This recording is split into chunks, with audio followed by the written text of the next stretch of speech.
Hello, my name is Joe Van Eyck and welcome to my channel. You're watching Screenplay Essentials and this is episode 2, part 2A. Initially I did record the Everyman Archetype and the Innocent Archetype together in one episode, but I decided to split it rather in 2A and 2B. In this episode we'll be talking about the Everyman Archetype in 2A, and then I'll continue the conversation in 2B with the Innocent Archetype. When we talk about the Everyman Archetype, we are also talking about the classic Traditional Protagonist. There are almost every film has an Everyman Archetype. There's like 95% of all movies often shows an Everyman Archetype, and some people even call this the Everyman Hero. And there's writers who call their main characters hero by default. I'm not a big fan of that. I like to make a distinction between the hero archetype and the Everyman archetype. Some Everyman archetypes can be heroes, but the reason I've got this feeling is because not every main character is a hero, not every protagonist is a hero, not everyman is a hero.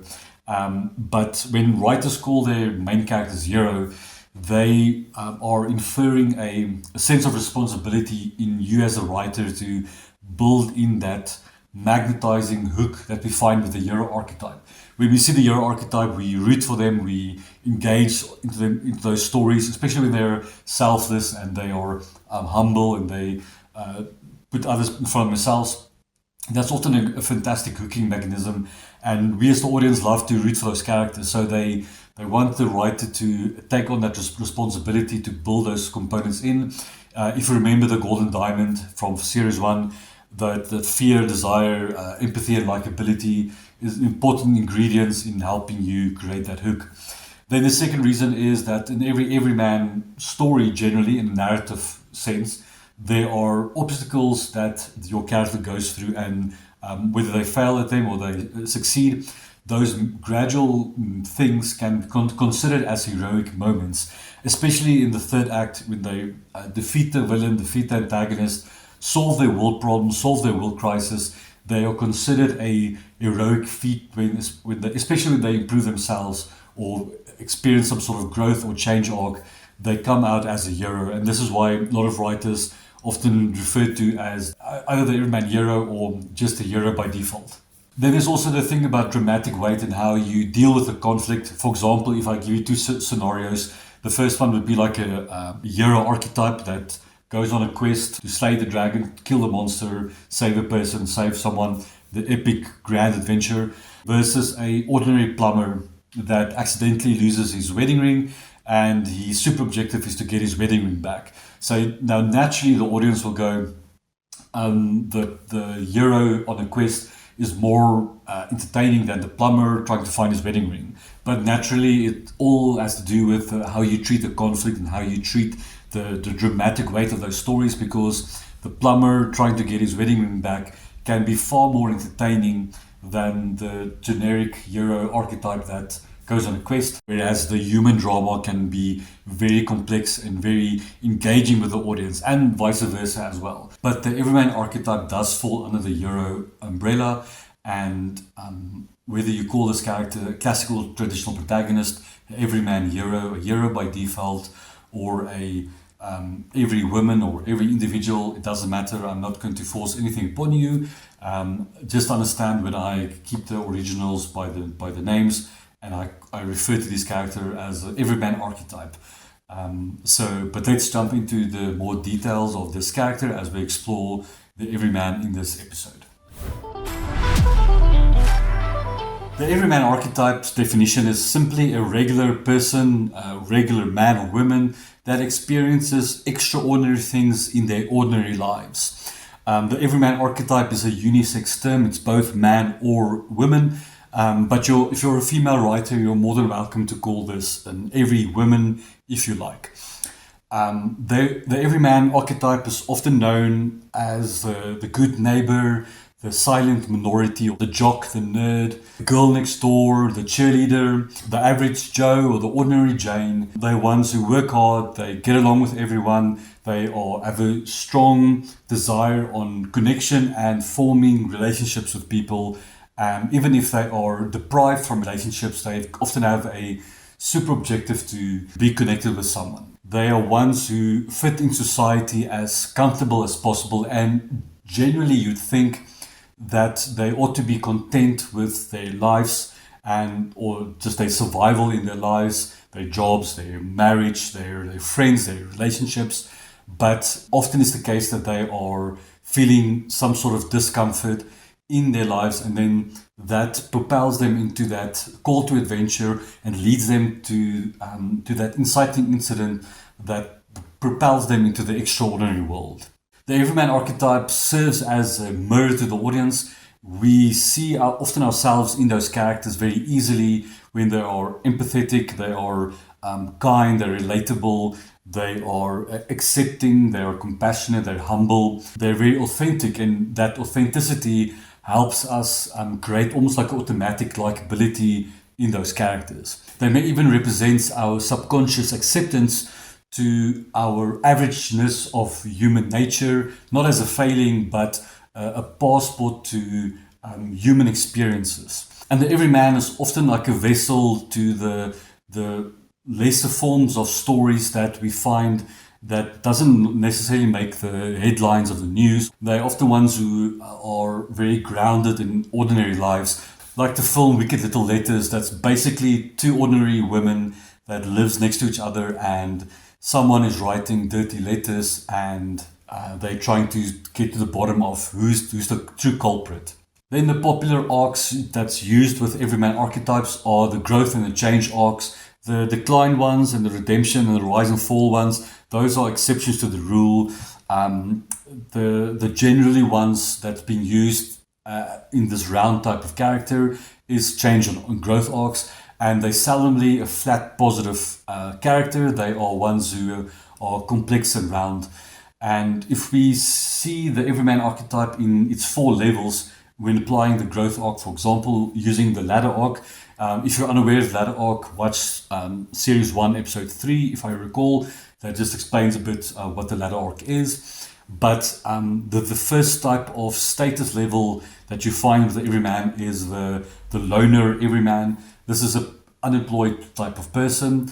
The second one is the connected everyman. This is someone who has a simple connection with another human being, and it's already the first step of moving towards a healthy relationship. They're starting to connect through trust, and it's a desire of belonging. The third one is the family everyman. This is someone who is well situated in society. They are a functioning person that contributes to the working force, for example. Then the fourth level is the established everyman. This is someone who goes out of their way to improve their community, whether they are part of the neighborhood watch or they let the police, the real heroes, catch the violent criminals while they patrol the neighborhood and protect the houses from break-ins, for example, or form part of the city council and try to make the community, improve the community and build upon the community. And this is why they don't usually fulfill their potential in their ordinary lives, and there's something missing that bothers them, that propels them into the extraordinary act through the inciting incident to try and solve their world problem and overcome whatever they need to overcome. The very first noticeable characteristics of the Everyman archetype that they are occupational driven. This is why 90% of all films often have an Everyman archetype as a classical traditional protagonist, because it's someone that's in some sort of occupation. That story either kicks off with that occupation or it's revolved around that occupation, whether it's a mechanic, a plumber, a secretary, a personal assistant, a hairdresser, a bartender, a bus driver, whatever type of occupation, the ordinary working class. I'm that type of writer that loves telling stories about blue-collar workers, and with my subjective writing, I zoom into that character and how they undergo that journey in however they solve their world problem. But it's important to note that these characters are grounded, they're hardworking, they are dependable, they're reliable, they're ones who, yes, they can be, they're often shown crippled by the world and the environment. Some believe in the value of having a hard day work, where others, like I said, experience a dead-end job and they don't care if they get fired or do the job, like the very famous Office Space. And what I like to do with this occupational driven type of character is that I like to link their occupation with the type of story that I'm telling. If the character is found in a specific environment or occupation, I try to link that metaphorically or symbolically with the antagonist or the conflict at hand or the world problem that the character is facing. For example, if it's a cleaning lady that goes from house to house cleaning people's houses, this type of story is her trying to either clean something in her own life, maybe it's guilt that she carries with her, or maybe she's trying to clean out the bad people in her neighborhood. The whole cleaning thing is connected to her overall arching story as opposed to just a random occupation that the character finds themselves in. Other noticeable characteristics of the Everyman archetype is that they are empathetic to others, they believe in equality, and they are often friendly and very flawed. They're ones that have a keen sense of how other people feel, and they value that component of them, that they're compassionate and understanding and believe that people ought to have a voice to be heard.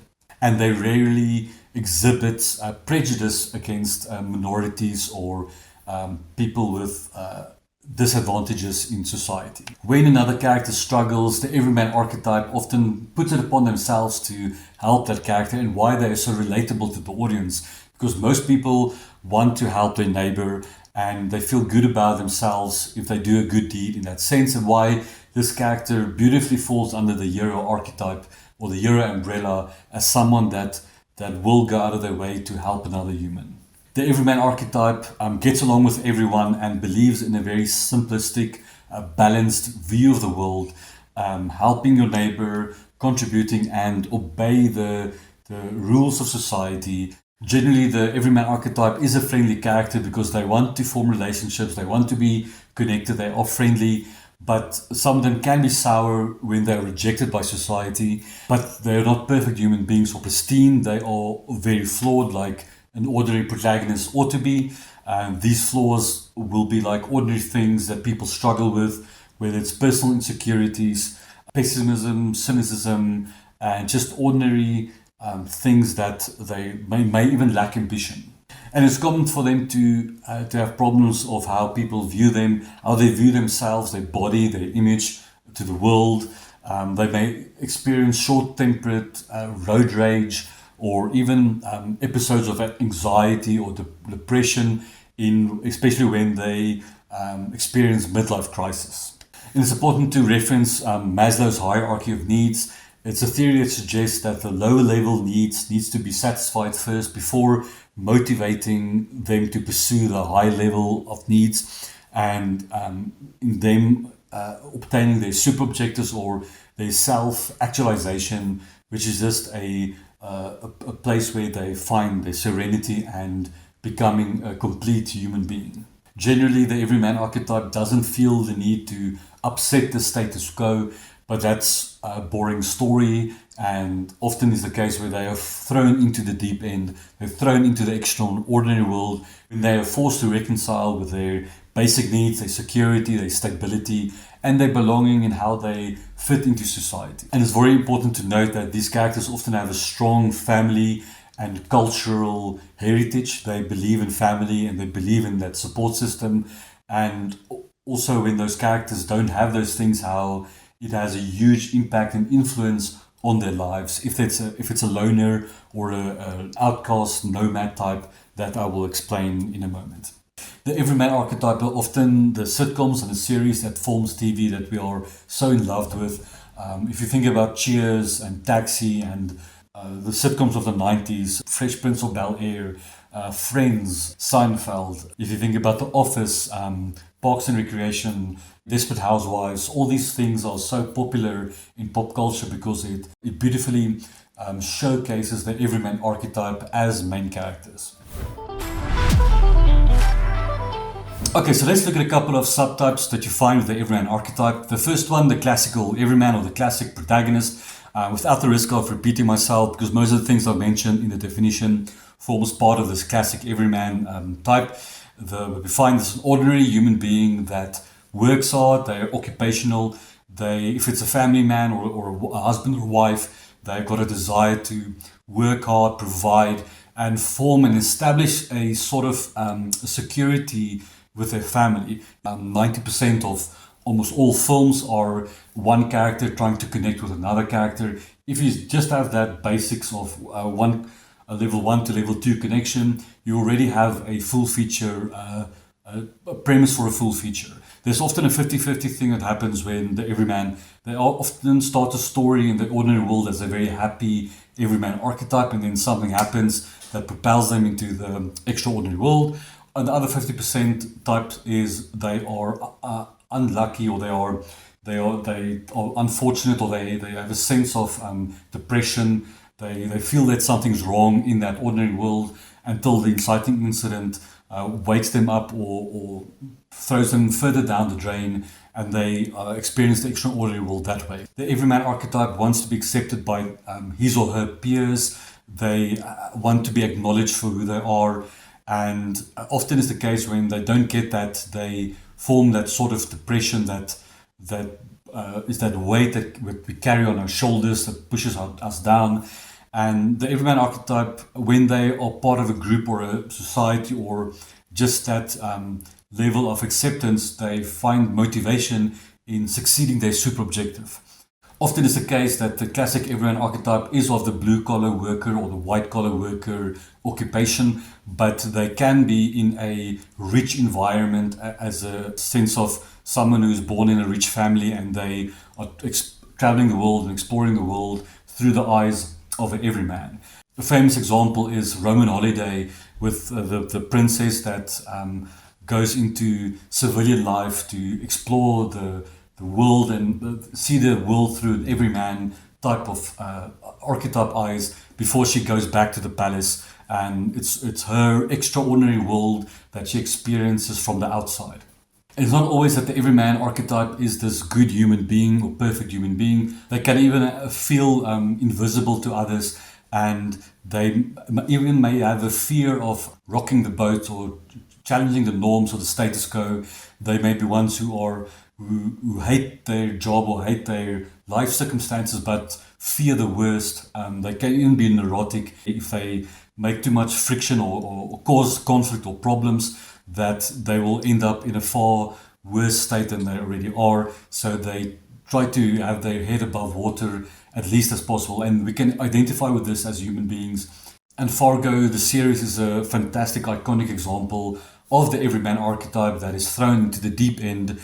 Season 1, Season 2, 3, I believe Season 5 as well, where the Everyman archetype tries to survive the ordeal or trying to solve their conflict in whichever way possible. The series Fargo is a masterclass of writing, directing, editing, cinematography. It's definitely something that every writer should be watching, the Fargo series.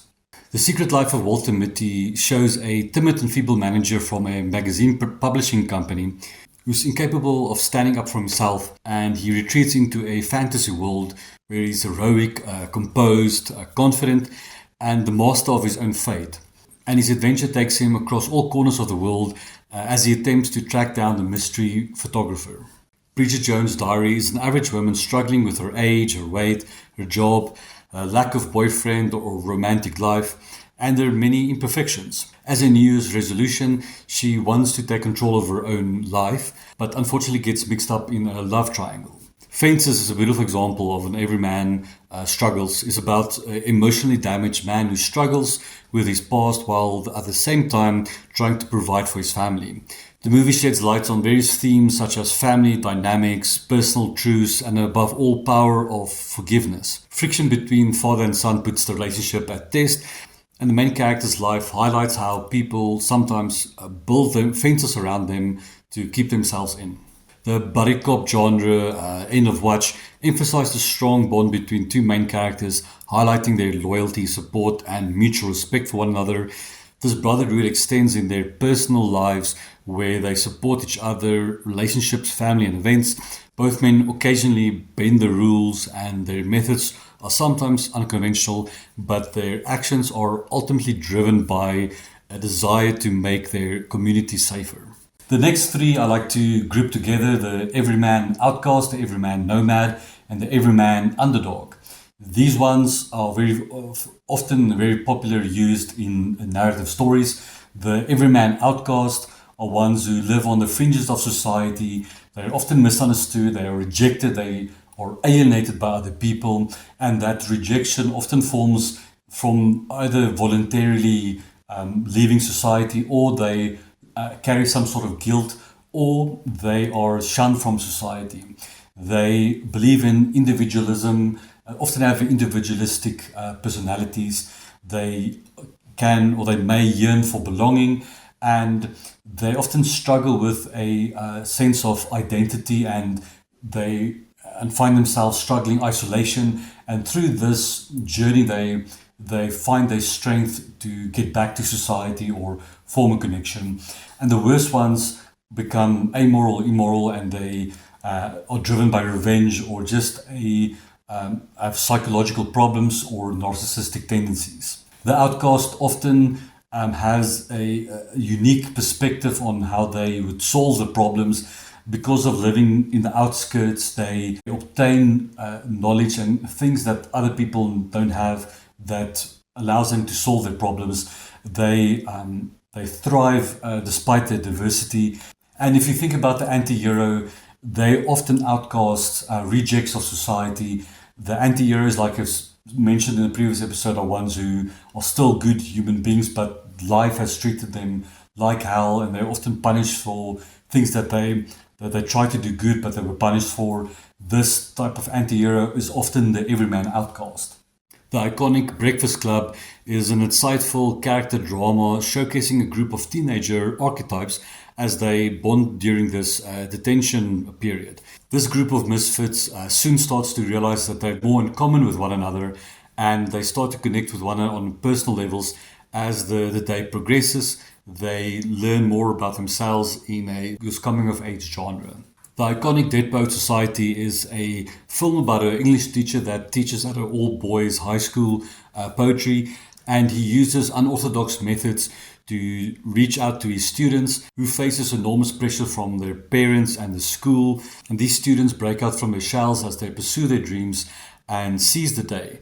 Unfortunately, his tragedy strikes the school, and it draws the wrath of the disapproving faculty, the school officials, the parents, and the system that they're fighting against. It's essentially a group versus group type of conflict. The kids in the film, It calls themselves the Losers Club. They are charmingly outcast, mismatched, who are able to unite against an unthinkable evil. Whilst being bullied at school by their peers, some of the losers face difficulties at home at the hands of their parents and having deals with unspoken traumas from their past. This is something that It utilizes to his advantage, and is taking the forms of their worst fears in a psychologically manipulation of these kids.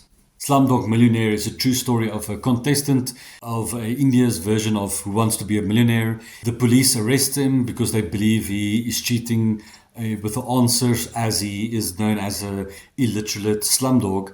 He explains how specific events in his life taught him the answers, and he discovers that he's truly in love with a young female friend that was always by his side.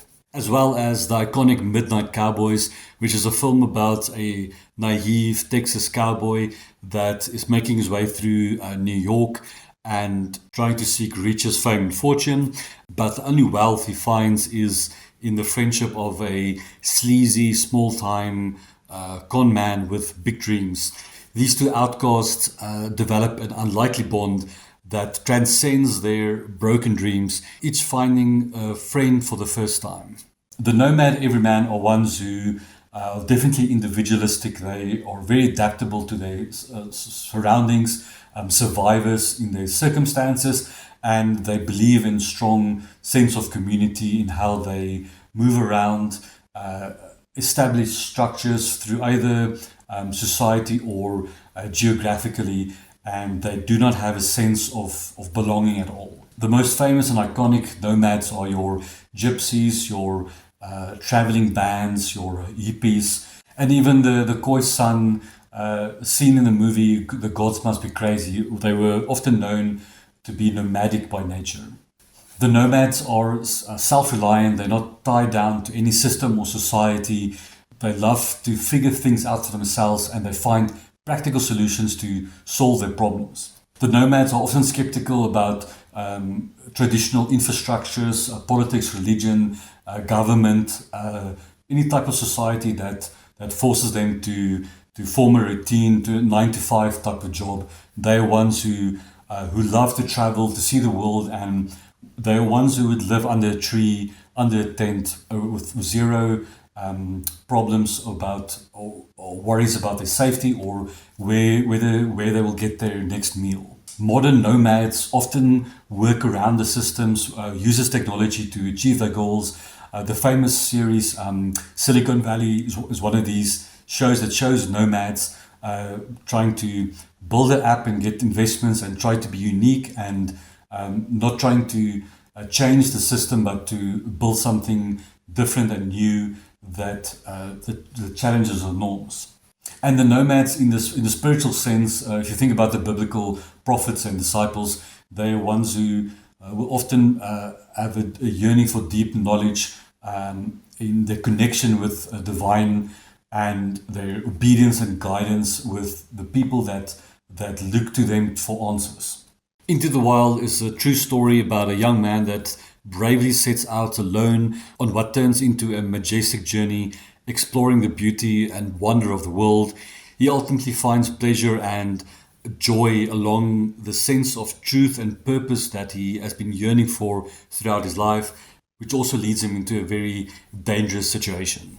The film Wild is about a woman that has lost all hope, the dissolution of her marriage and the death of her mother. After years of reckless and destructive behavior, she makes a real decision. She goes on a massive hike regardless of any experience. Her internal world is reflected in her external world.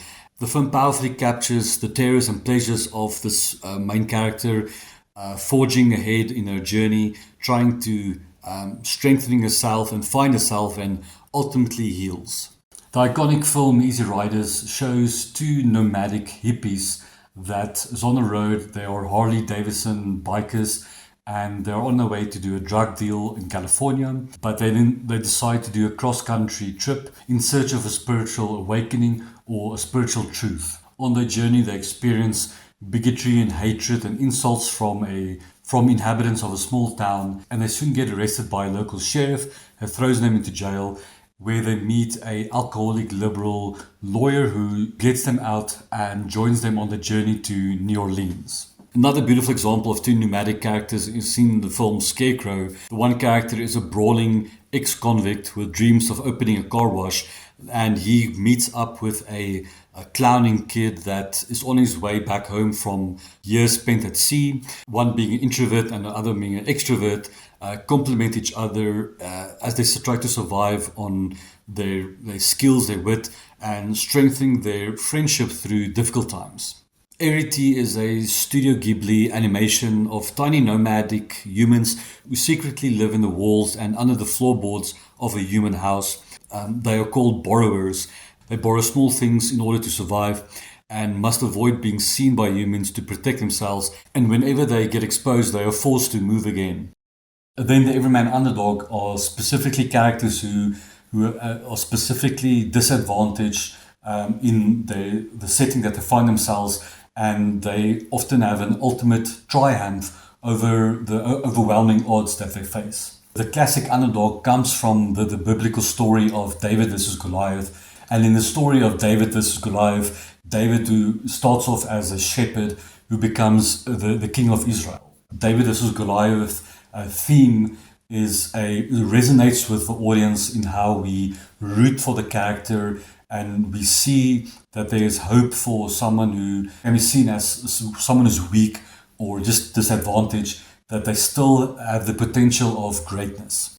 The Everyman Underdog are ones who evoke empathy and strong emotional connection with the audience. We love to root for these characters, especially ones who are less powerful in their circumstances, especially when they win, It's an enormous satisfaction to watch those type of stories, and those type of stories are extremely popular and famous with the audience. They're ones who promise a hope of change and better things to come. The film Norma Ray is a fantastic example of an underdog character who works at a textile mill, has bad pay, long hours, and lousy working conditions. She rallies her fellow co-workers into forming a union. This, of course, upsets her family, her fiancé, and provokes the short-tempered and contempt from her employers. Legally Blonde shows a protagonist who follows her boyfriend to law school in the hopes of staying with him and discovers that she's more capable than just her looks. Unfortunately, he dumps her and she rallies all her resources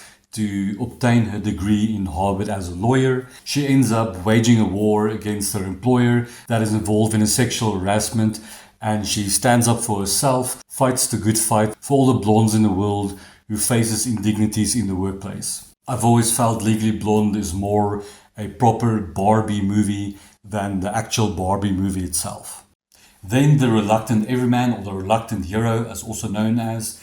These ones are very typically withdrawn from the call to adventure. They refuse the call to adventure often. Usually in the beginning of the story, someone comes to them and asks them, do this job for me, or do this for me, or do that for me. And they say, like, that's not for me. It's often that anti-hero type of thing where they refuse that sense of responsibility until they are either get a few scenes later, they get forced into it, or something threatens them, or they are just summoned to pick up the slack and do it anyways because there's no one else. The only difference between the anti-hero and this Reluctant Everyman is that the anti-hero often ends as a heroic figure, where the Reluctant Everyman can can become a tragic hero or a tragic figure.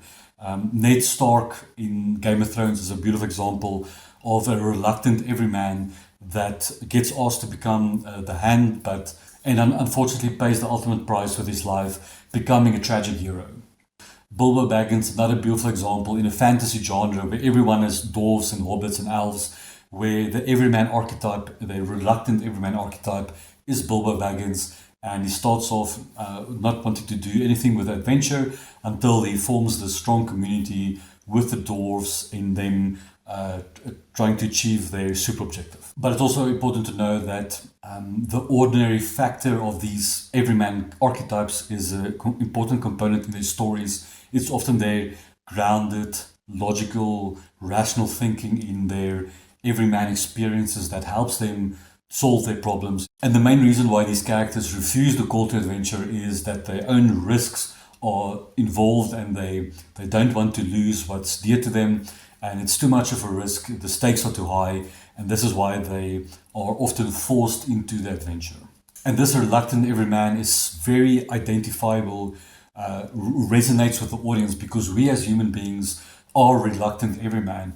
Every time there's a change coming into our lives, we shy away or we struggle to overcome those things, and it's almost like an alarm going off, and we refuse the call to adventure.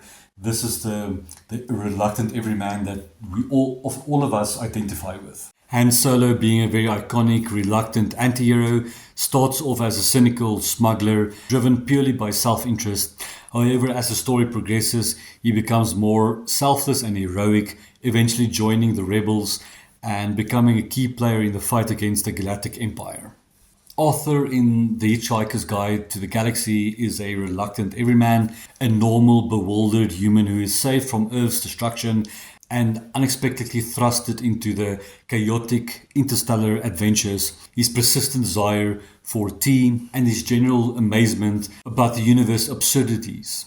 Then you get the Redeemer everyman. These ones often experienced a past or very famous for doing something bad in the past, and they set out to do the good thing. They try to redeem themselves. Their super objective is that redemption. It's often a growth or a change arc, and they try to find atonement either by helping the good guys and after seeing the light.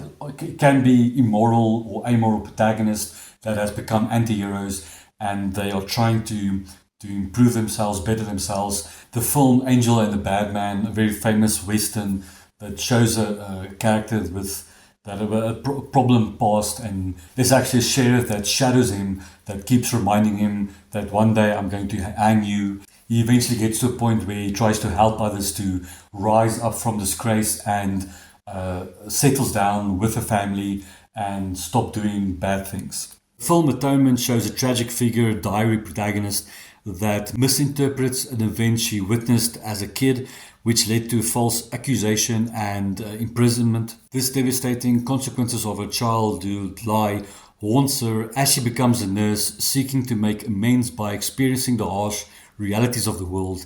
Her character, searching for redemption, highlights how a flawed understanding of the world can cause catastrophic and lifelong consequences.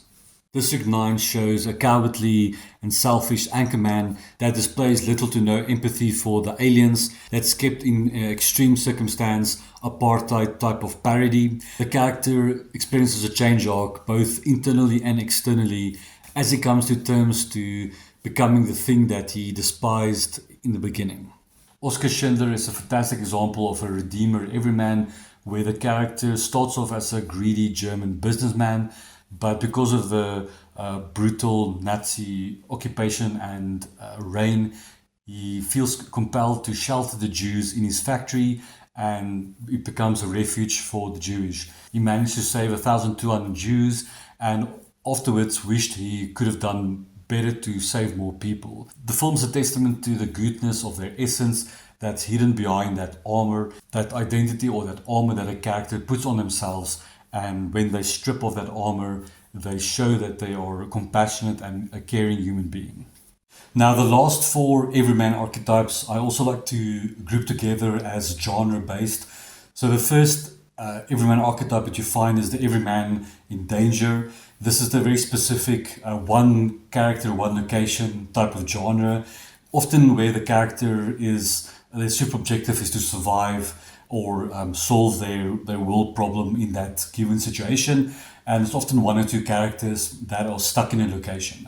I consider that the highest form of subjective writing, because you focus in on one character and you open them up like a present, and you explore that narrative journey with the audience. And you can imagine for yourself, it takes a lot of maturity to write these type of characters when you're dealing with a 110-pager script or a 90-page script, and you've got only 1 character or 2 characters, and you've got 1 location. It takes a level of maturity to achieve that, and I consider that the highest form of writing ability that you can find. It's 1 location, specifically known as a 1 location, 1 character type of setting, where they just have to survive or solve their world problem that they faced.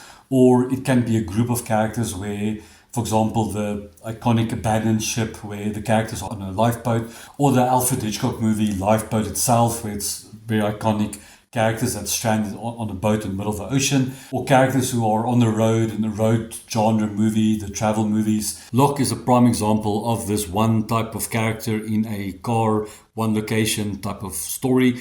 A dedicated family man and successful construction manager receives a phone call that sets in motion a series of events that threaten his carefully cultivated existence. And the film Buried has a man waking up in a wooden box. He has limited amount of air, giving a limited time to find a way out. All he has with him is a cigarette lighter, a torch, and a mobile phone. The film All Is Lost is about a man alone on a yacht in the middle of the ocean, facing a life-threatening struggle after the boat is damaged. Panic Room is a good example of this, where a mother and a daughter retreats into a fortified panic room while the burglars break into their house. Sunset Limited shows 2 characters in 1 apartment that has opposing ideologies and debate one another in a spiritual and philosophical and profound matters, often meeting each other in a life and death situation. And despite the Milking Cow Saw franchise, the first film was very iconic, with these 2 victims held prisoner in a trapped room with a dead body in the middle of the room. First film was very iconic with its unique twist at the end. Then secondly, the Everyman sports hero. This character is often also associated with the action hero that I spoke about in the last episode. So Everyman sports hero is between these 2 It's often defined by an athlete or a coach that has a deep passion for sports and to prove themselves in the athletic arena, often against another opponent, undergo extensive training. There's always some sort of growth arc in how they lack knowledge and skills and ability, and through training and exercises and often a training montage, they gain those new skills and learn new abilities, try to excel at the thing that they're trying to achieve, a super objective at the end of the story. They always have some sort of mentor in that story, and they have to learn something that they struggle with, or they have a difficulty of letting go of things that keep them from success, or whether it's personal family things or friends or bad friends, or just letting go of grief or personal trauma. The sports protagonists are known to overcome those overwhelming odds, suffer injuries, setbacks, and lose hope and morale and try to gain that stuff back. There's a couple of types of sports heroes that you find. The first one is the classic sports everyman. This is the type that where the sport is in the background and the story is not really about them winning a trophy or winning the opponent. But the sport is as a big influence, or it creates the atmosphere and the backdrop of the story, and the story is actually about something else, but it's the main character is an athlete or just someone who is involved in sports in some way, but the story is not about the sport, it's the sport itself. The iconic underdog sports hero athlete, these are ones who are specifically disadvantaged, as I mentioned, and they overcome those immense obstacles in their victory. Overcoming those things, they become champions at the end of the story. This would be like Rocky, the Karate Kid, the Mighty Ducks, the Maverick or Rebel athlete. These are ones who are very skilled, and they often defy the conventions and norms and rebel against authority. Often ones with exceptional talent and skill, but with a very difficult personality. And these Mavericks are often also innovators. They bring new skills, or they introduce new techniques to solve their problems in whatever fashion, and it's often a very innovative thing. And then the classic prodigy athlete, often ones who are newcomers, or it can also be underdogs, but they're specifically ones who are very, very skillful and very talented, and through pressure of the competition and overcoming, they excel enormously, and it's often a wow factor, like the series Sticks. Then you get the veteran coach. These are ones who are like coach protagonist who tries to prove a last point, or they're end of their careers and maybe even suffering from declining skills, and try to prove that they still have what it takes to face the enormous challenges or the ever-changing sport. Then lastly, the rehabilitator or redeemer type of coach athlete, ones who experience a massive setback in their career, and now in their new journey they find themselves in a new situation where they often want to prove that they can reclaim their former self, their former status, but often discover that they find themselves in a new type of journey and place where they need to change and fit in. A great example of this would be Champions, in which a coach gets fired or forced to relocate and train a new group of students, specifically disabled athletes, in the hopes of reclaiming his former career, but falls in love with this group and ends up staying behind. The last two Everyman archetypes are the lover Everyman archetype and the comedy protagonist, the comic hero. I don't want to go into detail in this episode with these two Everyman archetypes, because there's so much to talk about. They've got a lot of subtropes, and there's a lot of definitions and components that goes around with the lover Everyman archetype, as well as the comedy protagonist, or also known as the comic hero. In fact, the comic hero is probably going to be like around episode 10. It's going to be like a 3-part episode. There's so much to talk about those archetypes, and but I won't go into detail here. Just know that they form part of the Everyman types, and I will explore those in later episodes. In conclusion, this is it for the Everyman Archetype. I probably could add hundreds if not thousands of different other film examples. There's a reason why the Everyman Archetype is so popular and used as the classical or traditional protagonist. They appear in 90% or 95% of all movies and TV shows. But if there's something specific that stood out for you, or you remember something that's fond of an Everyman Archetype, feel free to put it in the comment section. It's always nice to add more examples. The reason why I've stopped this episode, I would have continued with the Innocent Archetype, but it would have been a 3-hour long episode. So I decided let's rather make this a 2A, and then the next episode will be part 2B, and I will then continue with the Innocent Archetype in that episode. Thank you for watching. Please like and subscribe, and I'll see you in that episode.